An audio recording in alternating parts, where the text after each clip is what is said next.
Today we are seeing Mercury re-enter Scorpio since it started its retrograde in Sagittarius. Mercury started off its time in Scorpio October 6th, I believe, and all through the month of October it was in Scorpio, diving to the deepest depths. There was a major piece, I believe, with what I'm hearing from a lot of the people that I'm working with, is there's a major piece that was brought to the forefront with whatever house you happen to have Scorpio in, that has been asked to be looked at, asked to be assessed.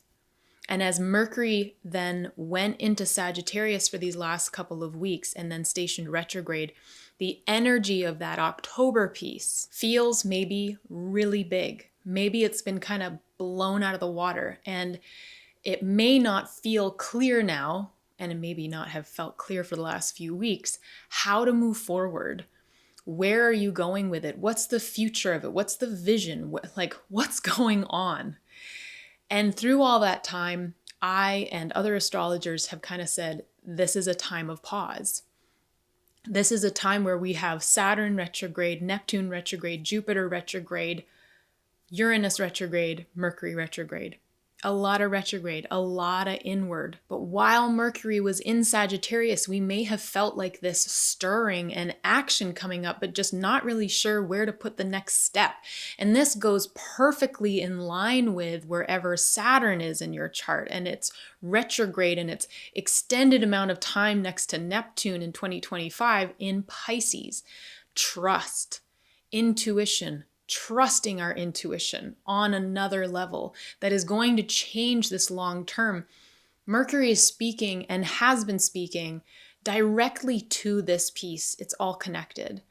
What for you came up throughout October, or an awareness of something within you, or a shift within your nervous system, the way that you're communicating with yourself, in your ability to now, as Mercury comes back into Scorpio in its retrograde, going to the depths, it is instantly coming into conjunction with the sun, which, because it's retrograde, it's like a minor version of a Mercury Cazimi.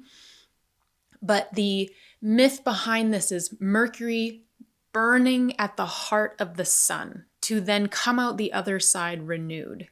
This is coming alongside the Scorpio new moon, the opposition to Uranus, all of these pieces.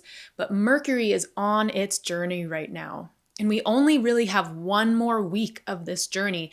As Mercury comes out the other side of the sun over these next few days, we're going to start feeling a clarity. That is what the whole point of that idea of Mercury being burned at the heart of the sun. As it comes out the other side, it is getting downloads, it's getting messages, it's getting renewed clarity. And what I hope for all of us is that we are pausing and having awareness and introspection in a way that allows us to see, hear, believe any clarity coming through.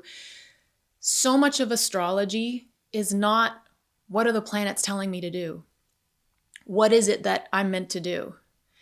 Astrology is just like a lot of forms of spirituality. It is a dedication to introspection.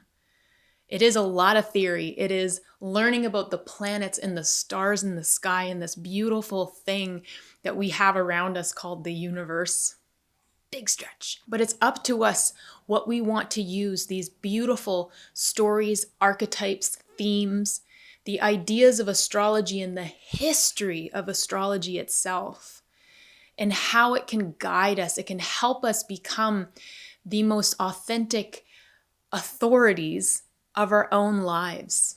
It is self-awareness, it is expansion, and it really is finding a dedication to self. Mercury is a big piece of this because Mercury is the fastest. Mercury is our intellect, our mind, the communicator, the messenger of the gods. There is so much that Mercury can bring through for us, especially in a retrograde where we are again being called inward. All of our work is really inward. So if this week and moving into next week, the opportunity comes forward, the message comes in, the clarity becomes clear? Will you take the next step? Will you listen to self, soul, intuition, and heart and move forward, even if you can't see the final destination? Because right now, all of the things happening in the sky are about that kind of theme. The risks we're willing to take within reason, and where it is that we are grasping or holding on to old structures that no longer serve us. I would love to hear where you have Mercury retrograding in your chart, so where you have Scorpio, Sagittarius. Let me know in the comments. I'll talk to you soon.